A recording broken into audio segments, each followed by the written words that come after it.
Coming up, we will be on location at Rockville Family Dental in Rockville, Maryland, discussing advances in sleep apnea treatment and how they can help eliminate the dangers and risks associated with sleep apnea and get a good night's rest with one of this area's top dentists, Dr. Chetan Parikh. Dr. Parikh received his DMD degree from the prestigious Ivy League University of Pennsylvania School of Dental Medicine. He has over 20 years of experience as one of this area's leading dentists. Welcome, Dr. Parikh. It's a pleasure having you on our Top Doctors Medical Interviews. It's nice meeting you. It's a pleasure to be with you. Thank you. It's your first time. In fact, we've got a lot to talk about regarding a very important topic, sleep apnea. And we have some patients. They're going to be joining us a bit later and sharing some of their experiences with us. But I wanted to begin, if I may, Dr. Parikh, by having you tell us all what sleep apnea is for those of us who may not know. Sleep apnea is a medical condition in which people stop breathing. It's usually seen as snoring, but there are long pauses in the snoring, and they can stop breathing. The pauses could be 10 to 20 seconds long, and that time their brain doesn't get oxygen. The oxygen level in the body drops. So it's a very dangerous condition, and it should be treated. Now, how does one know if they're suffering from this disorder? Usually it's loud snoring. That's one of the most common symptoms, and it's either it will disrupt the spouse's sleep, and that's usually when they see a medical doctor for it. Also, they could be experiencing excessive daytime sleepiness, and that's the another symptom which they have. So if they have symptoms like loud snoring or observed pauses or gasping for air, or they have to wake up frequently in the night, then they should definitely get it checked. And in order to know that they have sleep apnea, they have to undergo a sleep study, which is given by a sleep specialist. It's either an in-office test where they have to sleep for the whole night in a laboratory, or they could be given a take-home sleep test that as doctor's discretion. Oh, okay. So then that would determine if they have or Correct. they suffer from sleep apnea. Right. And that test is basically for one night, I take it, right? Yes. Well, yes, that's correct. And then it's determined by the folks at the center. Right. If they have it, and then the next step is to go to someone like yourself for sleep apnea treatment. Well, actually, no, before that, the first decision that we made is what type of sleep apnea they have. So depending on what type of sleep apnea they have, the medical doctor, the sleep specialist will make a decision what treatment they need. Now, they have obstructive sleep apnea, which is 95% of the time they have obstructive sleep apnea out of the other sleep apneas. The other sleep apneas are less common. Then they could be having either mild, moderate, or severe. For patients with mild to moderate sleep apnea, they can have either the CPAP, which is the most common therapy, or they can have oral appliances, and they also work equally effectively. For patients with moderate to higher moderate, the range is, the low moderate is definitely effective, very effective with oral appliances. But high moderate to severe sleep apnea, they usually should try the CPAP first or the PAP therapy first before they decide if they don't like it. So that medical doctor will guide them as to what is appropriate for that patient. Oh, and the CPAP is exactly what, doctor? CPAP is basically the gold standard for sleep apnea treatment. Okay. It's called continuous positive airway pressure. Basically, it's a machine that pumps the atmospheric air and pushes into the patient's mouth through pressure that actually displaces the obstruction and allows them to breathe. There are other type of CPAP, PAP therapy, which is called BiPAP or AutoPAP, and patients who don't like CPAP, which is a continuous pressure, and some patients don't tolerate it, then they can have BiPAP, which actually has two pressures, and AutoPAP it fluctuates as per their breathing pattern. Okay. So, and they also can, if they skip a breath, then that can be added on those newer machines. So PAP therapy is very effective, but unfortunately, very high percentage of patients do not tolerate it. And that's when dentists like me come into picture, who can make an oral appliance which is equally effective, if not the same, because CPAP can, I mean, if they have untreated sleep apnea, it can really kill them. So oral appliance are at least a savior, and there are other benefits of oral appliance too, which we'll go into detail later. Yes, indeed, absolutely. Now that's a great point, because a lot of folks, like you just said, and we're going to meet 3 of your patients who are going to tell us about this in detail a bit later in this interview. But you're right, the CPAP is something that a lot of folks, unfortunately, even though it's very effective for sleep apnea as a treatment, they just can't tolerate it. Right. And that's where these oral appliances that we're going to go into a bit more in detail shortly come into play, which far more people can tolerate and live with and get the results from here. Now, I wanted to also ask you, we were talking about sleep apnea, maybe for all of us out there in TV land and us here can get a better understanding of how many people are suffering from this problem, because this is a major problem that is taking many lives each year, and certainly it's something that more and more people need to be made aware of, and that's what I wanted to ask you. Can you tell us how many people actually suffer from sleep apnea? According to American Academy of Dental Sleep Medicine, they say about 18 million Americans have undiagnosed sleep apnea. The approximate numbers are 9% of men and 4% of women have sleep apnea, but they just don't know about it. So it's very prevalent, and the only sign which is seen is snoring or excessive daytime sleepiness. Now, snoring is considered normal in our community for most part, but people don't realize that snoring is one of the most common symptoms of this potentially dangerous condition, and which is very well treatable. Yes. No, very good point, doctor. And can you tell us what some of the associated risks are in a little bit more detail? Sleep apnea, untreated sleep apnea can jolt your brain out of the normal sleep rhythm, and that makes the patient go into lighter sleep and not go into deeper sleep, which is needed for the rejuvenation of the body. And untreated sleep apnea over a long period of time can cause serious health issues: high blood pressure, heart disease. They can have stroke, diabetes, decreased sex drive, marital discord. These are some of the other symptoms which can happen. Even acid reflux, I mean, it can just manifest as acid reflux and memory loss. So there are a lot of symptoms which can happen just because they have untreated sleep apnea. I wanted to ask you, Dr. Parikh, what are some of the symptoms that are seen in patients suffering from OSA? Some of the symptoms of sleep apnea are loud and chronic snoring, gasping, choking, jolting in the sleep, chronic fatigue, daytime sleepiness, excessive daytime sleepiness, even though they try to sleep enough and it's never enough. The other symptoms would be they can wake up with dry mouth or sore throat. Then it could be headaches, insomnia, difficulty going to sleep, have to go to bathroom frequently in the night, forgetfulness, daytime sleep forgetfulness or difficulty concentrating, moodiness, irritability, mood swings, cognitive impairment. These are some of the other symptoms which they would see during the daytime. Even accidents, work-related and automobile accidents, these are also very common just because of having sleep apnea. Now, does this only affect adults or also kids? Kids can also have sleep apnea, and it's very difficult to diagnose sleep apnea in kids. They usually is seen as snoring, and they will sleep in very odd positions just so that they can breathe. In addition to this, they may show symptoms like bedwetting, night terrors, or dreams in the sleep, which are horrifying, and the parents may not even know what's going on. In addition to this, in the daytime, they may exhibit symptoms like attention deficit, inability to concentrate in school, poor performance in school. They might be hostile. They may have hostile behavior, angry, cognitive impairment. These are some of the other symptoms which a child may show. So even kids can have sleep apnea. Kids who have obstructive sleep apnea, usually the main reason why they have obstructive sleep apnea is enlarged tonsils and adenoids. It is very unfortunate that many times, when even though they are seeing the pediatrician, this is commonly missed.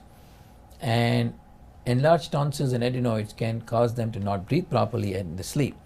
So when I check kids, I do check them for their enlarged tonsils and adenoids and refer them appropriately to the ENT physician who can adequately treat them. usually in kids, removal of tonsils and adenoids solves the problem of sleep apnea. Now, in rare cases, it does not. And if it does not treat that, then the other thing which has been shown to be very effective is rapid maxillary expansion of upper arch, which a dentist or orthodontist who treats patients for orthodontics can do. So I have many patients where we do rapid maxillary expansion, and that helps if just a removal of tonsil and adenoid hasn't helped. I was not aware that kids also can suffer Yes. from sleep apnea. We think of sleep apnea as a problem that afflicts millions of people, as you mentioned, Right. but we think more of adults or Right. young adults, not kids. So that's so parents out there that are watching that obviously are going through a situation where they notice any of these symptoms should really look into taking the next step to make sure that their child does not suffer from sleep apnea. Correct. Can you please tell us about some of these effective treatments that can help us with sleep apnea? Okay. Once the patient is diagnosed with sleep apnea via a sleep specialist, there are different options they can have, and usually the sleep physician will go over this. Some of these are self-help remedies which they can try on their own, and that some of them are like they can lose 10 to 20% of their weight. That is very effective. They can not sleep on their back and sleep on their side. They can sleep with a little bit 2 to 3 pillows. That will help too. And there are many other over-the-counter remedies in the market, but I wouldn't recourse to just those. They have to go by the sleep doctor's recommendation. CPAP being the gold standard, that is the most effective, and usually they'll be titrated based on what they can tolerate. As I mentioned earlier, for the patients who cannot tolerate CPAP or BiPAP, and dentists who are trained in sleep medicine can make oral appliances. They are normally known as oral appliance therapy. And oral appliances are equally effective for mild to moderate sleep apnea patients. And in patients who have severe sleep apnea, and if not wearing the CPAP, then definitely oral appliances are a savior. Oral appliances typically work where the lower jaw is advanced forward and it opens up the airway, and by means of the lower jaw being held forward, the tongue is also held forward, and it prevents the tongue from falling back, which is usually the cause of obstruction. So oral appliance have certain specific requirements which we'll go over in a little bit detail. So if they don't have they also have appliances like tongue retaining appliances, which if they don't have enough teeth, or their periodontal condition is not very healthy, or they don't have enough teeth in the mouth, then they're not a good candidate for making oral appliances. Then we have to look at other alternatives. One of the other alternative is tongue retaining devices. Okay. Now the oral appliances, there are many oral appliances. There are more than 70 FDA approved oral appliances to treat obstructive sleep apnea. The dentist who is trained in sleep apnea they pick oral appliances which are suitable for each patient depending on how their needs are, and they have to be FDA approved, and they have to be fabricated by an FDA approved lab.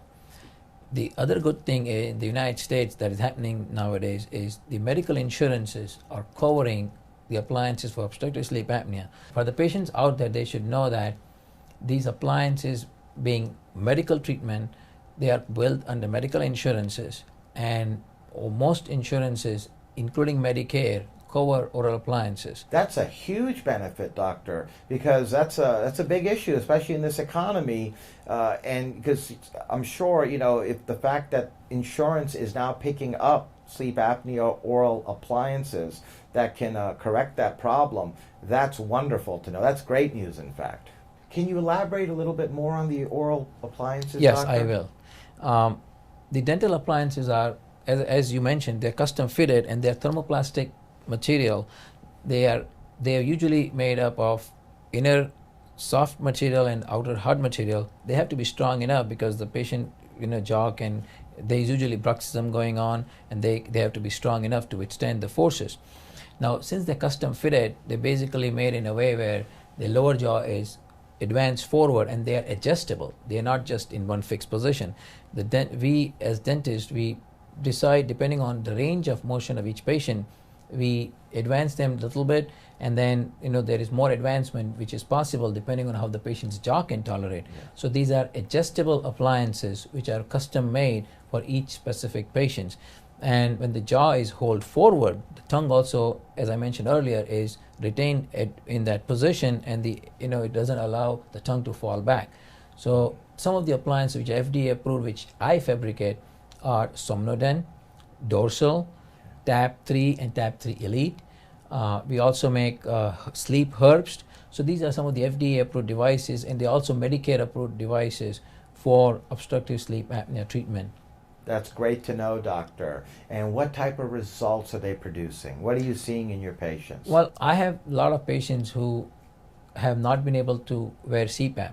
Now, for the patients who were diagnosed originally with mild sleep apnea or the lower end of moderate sleep apnea, they may not have tried the CPAP, but patients who could not tolerate CPAP are very well able to wear the oral appliance, and their sleep apnea is being adequately controlled.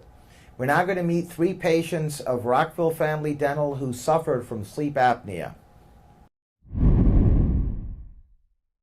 Welcome, Harry. It's a pleasure to have you on our Top Doctors Medical Interview program. It's been fine to come here. Now, beautiful day. Yes, it is. Absolutely, Harry. Now, I wanted to begin by thanking you first and foremost, because we always appreciate it when patients take time in their busy lives to come down and share some of their experiences with us. And excellent. On that note, Harry, I wanted to begin, if I may, by asking you if you can please tell us what dental problem or problems were you experiencing that brought you here to Dr. Parikh? I was assigned as being a victim of sleep apnea. Dr. Parikh was the person who suggested that I do take this. I informed him of a previous operation I had by a Navy surgeon where they cut out the back of my throat, 21 stitches. My goodness. The medicine you took was worse than the operation. And the last 2 sutures they had to pull out, and your throat is very sensitive, and it was really quite a deal. I did recover, but I came to Dr. Parikh to get my dental work completely done.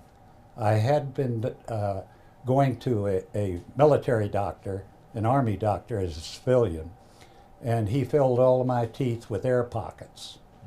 And I had to have all of the teeth drilled after I got out of the service because there were air pockets in it. And now altitude, they would pop out. Oh my. So back in those days, they didn't have what Dr. Parikh has.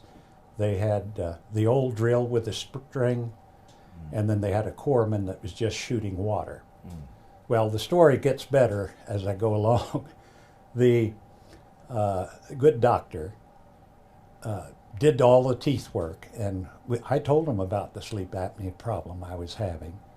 And he says, well, I know a good place where you could have a sleep test and you could get your results in just a very little bit, and that it was covered also by Medicare and Blue Cross Blue Shield, which I am entitled of. Well, I took the sleep test, and the results came back. It was a very easy sleep test. In the Navy, we had a mask with oxygen on it. It was no problem at all. But when they put the CPAP mask over me, I couldn't take it, because in those days, it was quite a time ago, the air was pumped in and out. And I had a slight cold, but I had 500 interruptions in my sleep in 5 hours. My goodness. So they wanted to let me do a practice for the National Institute of Health, wanted me to stay in their MRI for an hour and a half. Well, I'm a big guy with big ears, and they put microphones on me, and it was like going in a battleship's gun. And I was all right for the first 10 or 15 minutes. They couldn't fit me in because my earphones were touching the sides or something to that regard. And so I put on there, didn't have any equipment, just slide right in, and holy mackerel, I opened my eyes. You should not open your eyes because you get claustrophobic. I can fly in any cockpit of any airplane and be not harmed in any way, shape, or form. But Dr. Parikh, and the results were, for both my wife and I, we're 82, we're in the 80s. I'm 82, she's going to be 80, 79. And we're actually going to be meeting her right after you. Oh, excellent. Yes. So then you basically tried, as you mentioned, Harry, the CPAP. You didn't like it. Couldn't take it. And so you came to Dr. Parikh. I understand he fitted a customized oral appliance. Yes. And can you tell us a little bit about that? Oh, that was terrific. I'll tell you. It's quite a big piece of, they take impressions of your teeth, upper and lower, and in a few days or so, that the lab that does that sends them back to the doctor, and then the doctor adjusts them. Now, because I'm so old, I have trouble finding the little holes that are in it that you turn one revolution or 2 revolutions so that you get the appliance so that the bottom teeth come forward and the top are supposed to go back. Not by much, millimeters we're talking. The good doctor has taken care of me and my wife and I, and he had us come in and he did that process. Now this took about 5 or 6 times, but it was, what they do is they try to make sure that it fits in your mouth properly. And he has equipment that makes all the things and adjustments. And he's a very good dentist. He explains everything you want to know about him. Now, do you wear this appliance? You wear it at night or Okay. whenever you're taking a nap. And you put it in, and the top goes on first. It's just like biting on an apple. Push it up, and then you put the bottom one in, and then he sixes it up so that he can adjust it. He knows the millimeters and all that stuff. And he tells you everything that's happened while you're sitting in the chair. That's wonderful. And I almost went to sleep, be honest with you. But he is a terrific doctor because really he saved my wife's life because she had full sleep apnea. I just had the medium brand. But he worked with us, and the insurance companies worked with us, and we were able to make the transition. And he is terrific.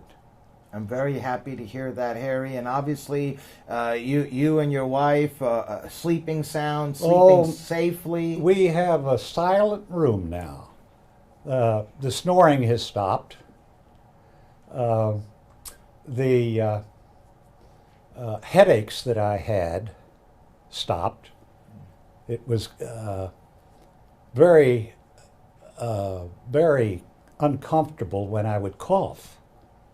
And the coughing bothered me sometimes. And I don't know why. I believe I was not getting the oxygen that I needed.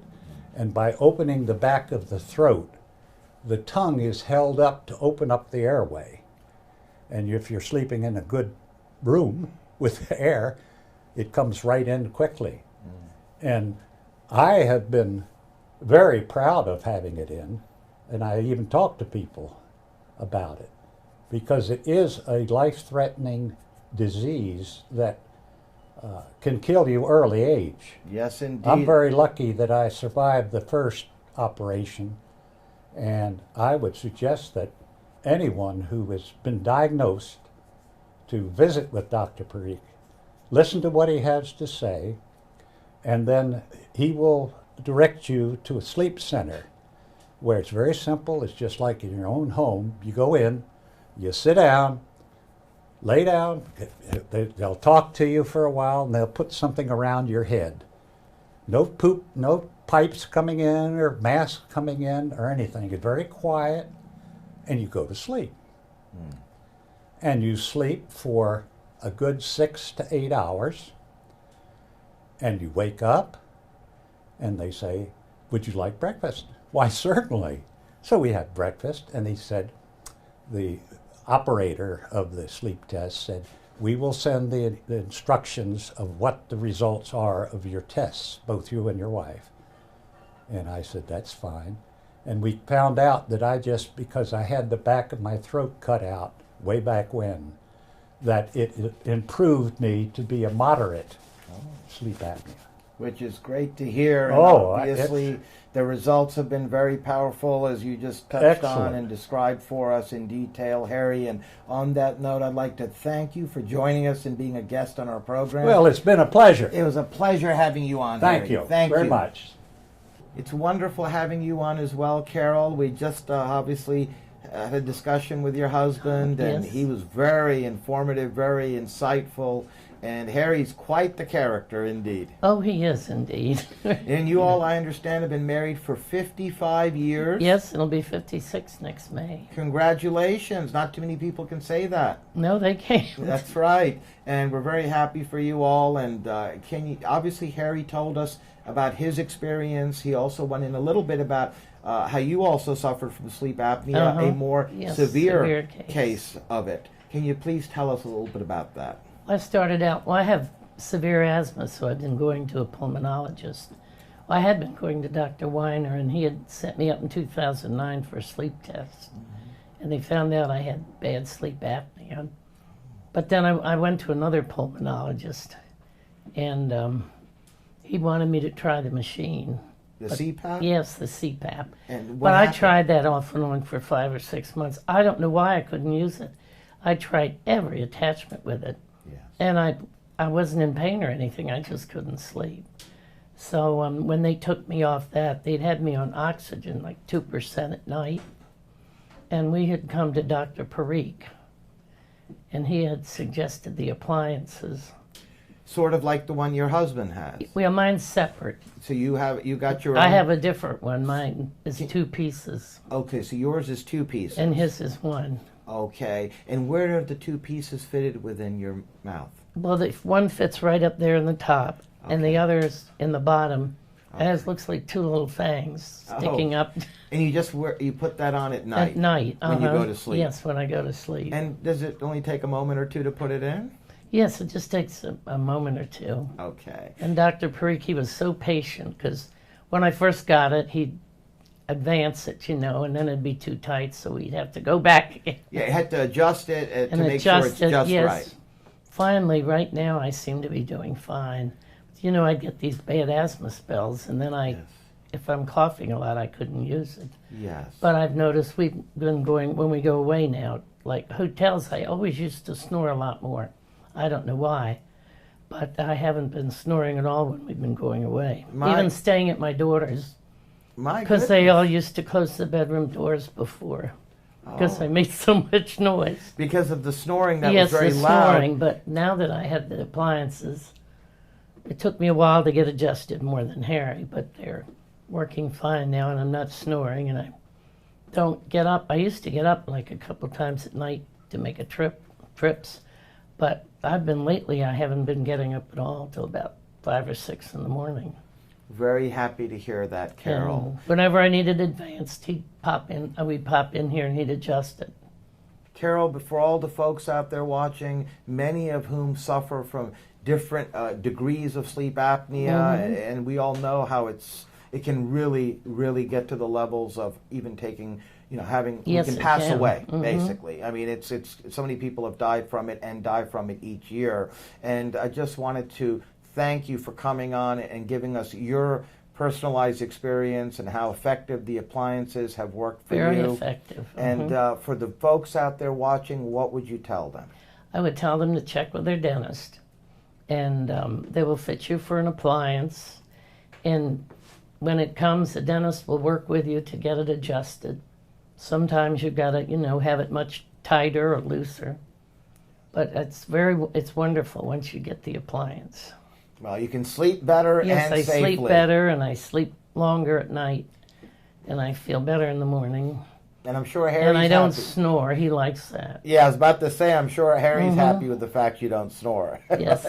Well, thank you for joining us and being a guest on our program. It was great having you on. Well, thank you very much. Thank you. Welcome, Raphael. It's great having you on as well as a guest on our program. Thank you. Now, we always appreciate it when patients take time in their busy lives. And again, I wanted to thank you. And it's only going to be a few minutes, I promise. It'll be painless. Very good. And I wanted to begin, Raphael, by asking you if you can tell us about your problem. I understand that you're experiencing with sleep apnea. Yes, I was diagnosed, and my sleep specialist recommended the CPAP mask. But I found that to be very inconvenient and, bulky thing to travel with. And, anyway, Dr. Parikh is my regular dentist. And when I discussed with him the difficulty I was having with sleep apnea, he said that there are dozens of models of dental appliances one could wear that allow for the breathing, easier breathing at night. Oh, so he has different appliances here, just like with the other two patients and the other Yes, he folks. told me there were many models of these dental appliances available, and so we discussed a particular model I'm using now. Oh, so a customized appliance for you. And let me ask you, Raphael, what level of sleep apnea were you suffering from, I should say?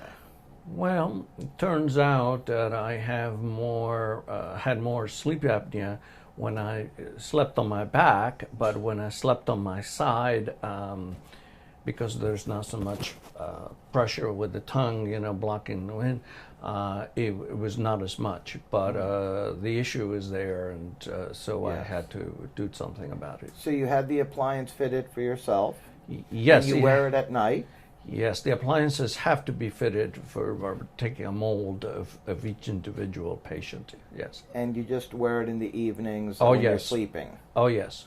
And then Absolutely. you take it off when you wake up in the morning. Exactly. Correct. Oh, and can you tell us how effective it's been for you?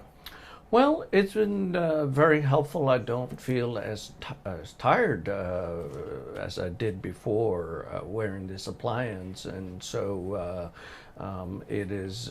All indications are that it's helping me. Yeah. That's great to hear. Are you getting a good sleep now? Yes,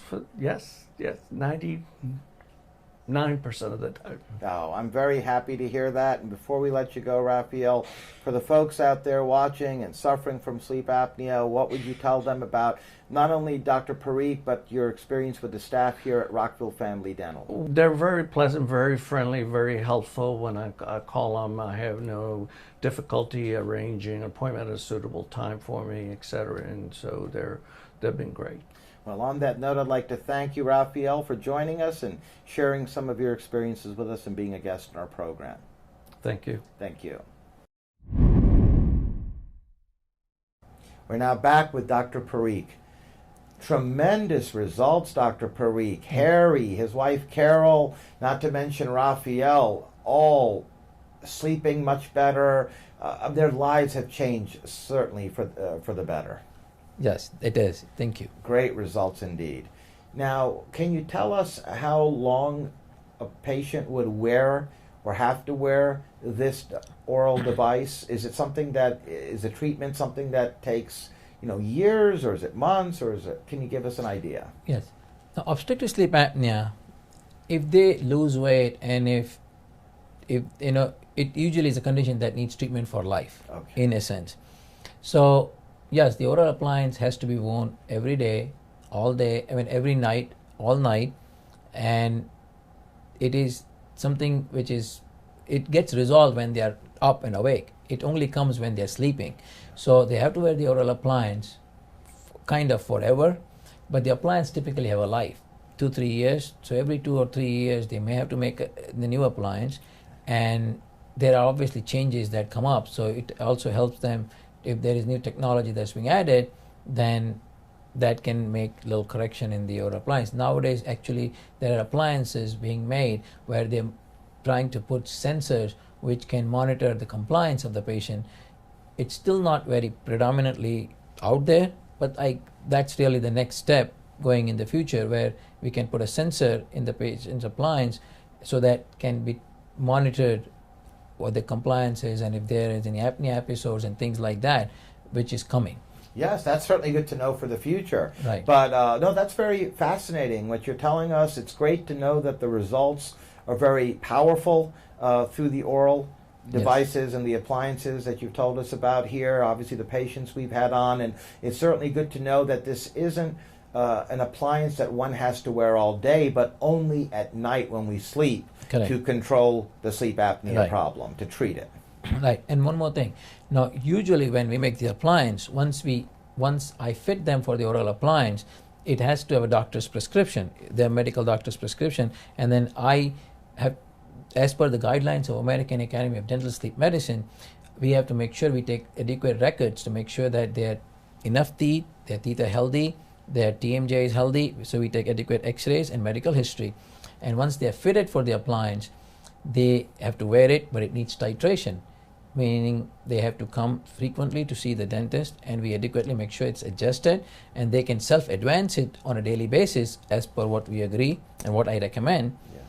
But once they're titrated enough, when they know that their sleepiness is controlled, they're sleeping better, they don't have any long pauses in their sleep, and their TMJ can tolerate it, and they feel that their sleep apnea may be resolved, then we actually put them through a titration study, which is many times given from the office, and then after we decide that the sleep apnea is adequately controlled, they have to still go back to their physician to go to another sleep study which confirms that the sleep apnea is adequately resolved, and then that setting is what they continue wearing the appliance. Okay. And the other thing is, as per the guidelines of American Dental Sleep Medicine, I do get patients who are not really my patients, they just refer to me for sleep apnea.